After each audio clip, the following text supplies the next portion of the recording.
When you look at the anime landscape today, Mhm. what's really fascinating is just the speed, right? The speed at which genres are twisting and merging. Oh, absolutely. We've gone so far beyond the traditional tropes, and right now, this very specific blend of comedic horror, that ability to make you gasp and then immediately laugh, it's having a huge defining moment. It's the perfect narrative cocktail, isn't it? I mean, it leverages all the tension of the supernatural, that existential dread, and then boom, it just undercuts it with a completely absurd laugh-out-loud punchline. A tonal whiplash. Yeah, that whiplash is incredibly addictive. And that, I think, is fundamentally why the recent announcement for the 2026 anime adaptation of Dara-san of Reiwa isn't just news. It's absolutely dominating the conversation in the community. So we've done the deep dive into the official source materials for you, specifically those initial excerpts from the Dara-san of Reiwa anime adaptation announcement 2026. Our mission today is to cut through all the noise and really give you a comprehensive understanding. We're going to pull out the critical details, the source material, the creative team behind it, the premise, and maybe most importantly, why this title is generating so much heat right now. We want to give you that shortcut to understanding the buzz because this isn't just another standard adaptation. This is about a team with proven, serious talent tackling a truly unique concept. Exactly. And by the end of this, you'll see why the anime community is looking at this 2026 debut as something that could potentially define the next big wave of genre-bending comedy. Okay, so let's just jump right in with the big core fact confirmed by the source. Dara-san of Reiwa is officially confirmed to hit screens in 2026, so get ready. All right, let's start with the origin story, because this hype isn't based on some brand new flash in the pan. This whole sensation is Haruomi Tomotsuka's brainchild. The series is Dara-san of Reiwa, and it's been categorized from day one as an occult comedy manga. And that history really matters here.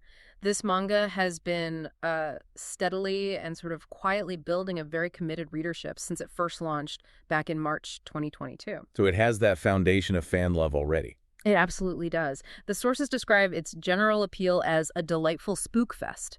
And I love that phrase because it delivers on genuine supernatural elements, but always with this layer of complete absurdity. It promises the chills, but the chuckles are really the core of it. And the adaptation announcement, it wasn't some quiet press release slipped into a trade publication, was it? No, not at all. The source actually calls it an announcement extravaganza. It dropped an electrifying announcement trailer and a captivating teaser visual all at once. They clearly decided they were going to make an event out of this news. And what's fascinating is the calculation behind the distribution. They didn't rely on old school methods. The reveal was shared instantly across a brand new dedicated website and critically on X. Formerly Twitter, of course. Right. And that kind of digital coordination, it just signals that the production committee knows exactly who their target audience is. They get that their audience lives online, consuming and sharing this kind of visual hype instantly. It tells you this is a high-priority, well-funded project. Exactly. The creator, Tomotsuka, even jumped into the fanfare, commemorating the milestone with a special personal illustration. It adds that little layer of authenticity that fans really crave. And the source material had this fantastic line about the initial reaction, saying the announcement was sweeping through the anime community like a frenzied daikon radish at a summer festival. That phrase, which is just so wonderfully bizarre, it gives us a perfect litmus test for the tone of the series itself, doesn't it? It really does. I mean, a daikon radish is mundane, but if it's frenzied and at a summer festival, that immediately suggests this chaotic, high-energy, maybe slightly unhinged fun set against a traditional bright background. It's a perfect metaphor for a cult comedy. It is. It's taking something familiar and just injecting this manic, inexplicable chaos into it. It sets a really high bar for the energy and the visuals, for the pacing. The marketing didn't just sell the story, it sold the entire mood of the adaptation. Absolutely. That kind of vibrant, slightly manic energy is exactly what you need to pull off this genre, where the humor has to hit just as hard as the horror. Which brings us perfectly to the core question. All that hype, all that marketing, it all rests on one thing. A bizarre premise. So what actually happens in this series? What makes this story so uniquely marketable? Okay, let's unpack this. The plot. Well, at its core, the narrative revolves around two spirited, lively children. But their journey begins at a pretty precarious point. They find themselves standing right on the precipice of life and death. The classic horror setup. Exactly. That's the high-stakes setup you need. Yeah. But then here comes that narrative whiplash we were talking about, the thing that defines occult comedy.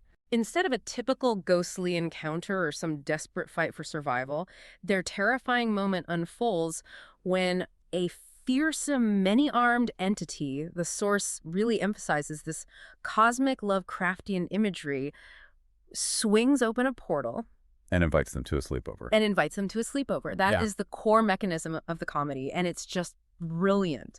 You're invited to a supernatural slumber party hosted by something terrifying, maybe even world-ending. The absurdity of it.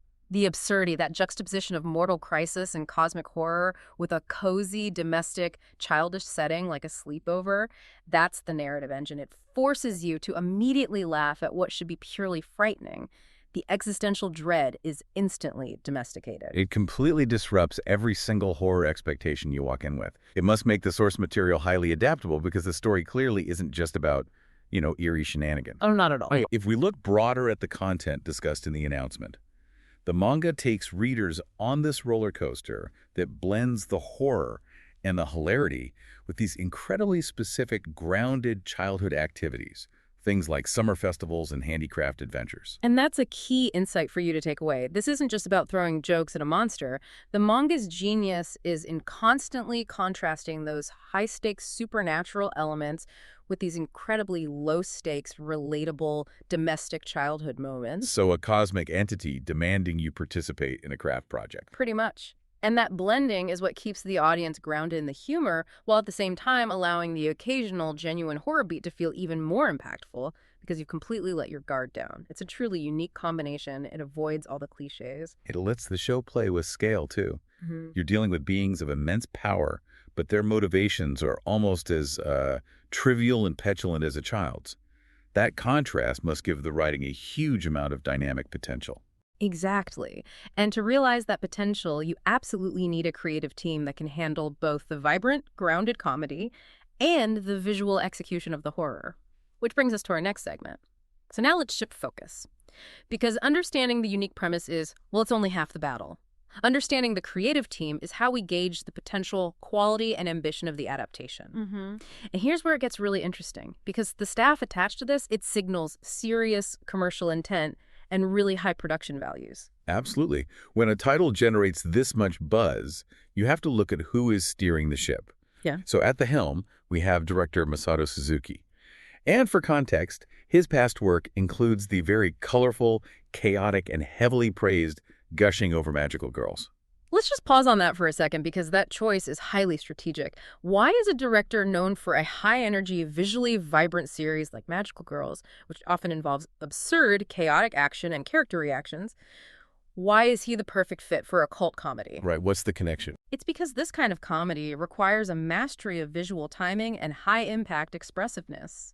Suzuki knows how to make visuals pop, how to stage high-speed chaos, and how to execute those exaggerated comedic moments without losing the core narrative thread.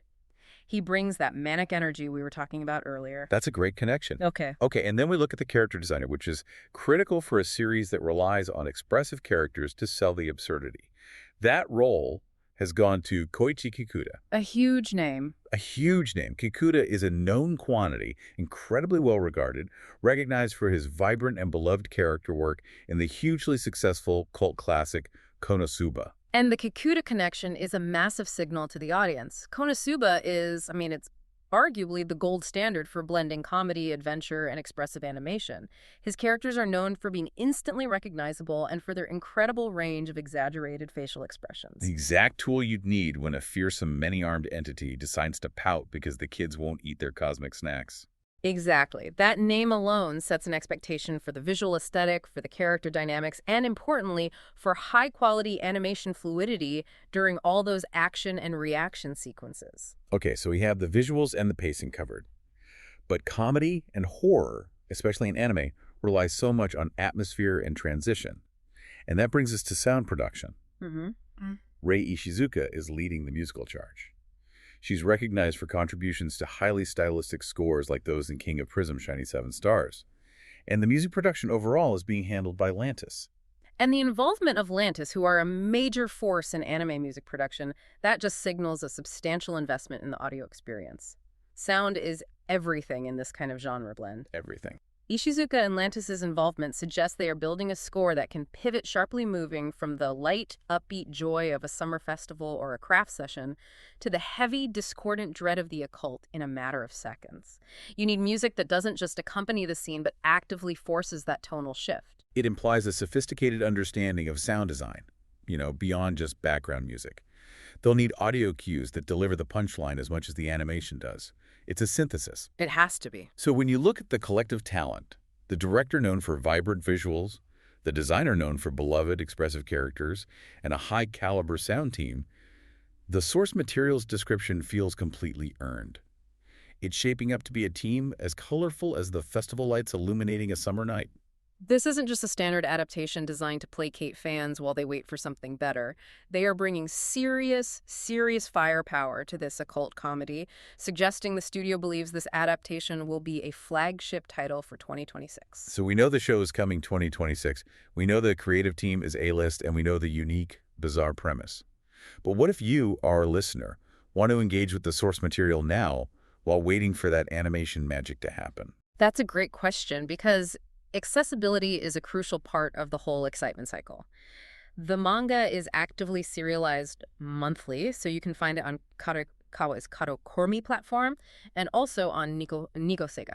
Okay, so those are the primary Japanese platforms. Right, if you want to follow the monthly developments directly. And for those dedicated fans who are already reading in Japanese, the latest physical volume is actually set to release in Japan very soon, specifically on December 23, 2025. That gives you a nice, tangible milestone right before the holidays. A perfect ramp-up leading into the 2026 anime launch. But crucially, for our international audience, for those of you looking to dive in without waiting for the animation, we do have confirmation on the English translation. Oh, fantastic. Yen Press is handling the English release. This detail is vital because it ensures that the magic of Dara-san reaches global audiences quickly, often keeping pace with or just slightly behind the Japanese releases. You don't have to wait years for a localization, which immediately answers that practical, how do I get its question? And that speed of localization is a clear indicator of global confidence in the property, isn't it? Yen Press wouldn't prioritize a series unless they saw immediate international commercial viability. Absolutely. It connects right back to the point we made earlier about this adaptation being treated as a high-priority flagship title. The global market is factored into the production strategy right from the announcement stage, which is really a hallmark of modern, successful anime production. They're not waiting for it to blow up. They are preparing for it to be huge from day one. So what does this all mean? As we look forward to the 2026 debut, the anticipation is genuinely building around these two spirited kids and their incredibly offbeat journey with their cosmic house guest. The adaptation promises this wonderful blend of laugh-out-loud moments and spine-chilling encounters. And if we connect this all to the bigger picture, the strength of this announcement is that perfect alignment between the creative team's specialized skills and the uniqueness of the concept. Right. The combination of proven talent Kikuta's expressiveness, Suzuki's high-energy direction, with a fresh, specific genre concept like an occult horror sleepover, it just sets a ridiculously high expectation. This adaptation isn't just trying to ride a current genre wave. It has the potential to define the next successful wave of anime comedy by expertly blurring and subverting those genre lines. So it's more than just a smart adaptation strategy. It's a commitment to maximizing the potential of a deeply weird, unique property. They recognized that the source material's chaotic energy needed an animation team that had already mastered chaotic visuals. And that leaves us with a final thought for you to consider as you wait for more news. We know the visual comedy and the horror will hit hard, thanks to the pedigree of the director and character designer. We can be confident in that. But think about the soundscape. Given the necessity of those rapid tonal shifts from summer festival cheer to cosmic dread, how might the musical charge led by Rei Ishizuka and Lantis specifically use non-traditional scoring or, sound effects to define the exact moment of transition between the terrifying and the hilarious in the 2026 adaptation? That's a great point. That audio commitment will ultimately be the key to nailing the delicate, absurd tone of this occult comedy. Something to mull over as we all wait for the next trailer drop.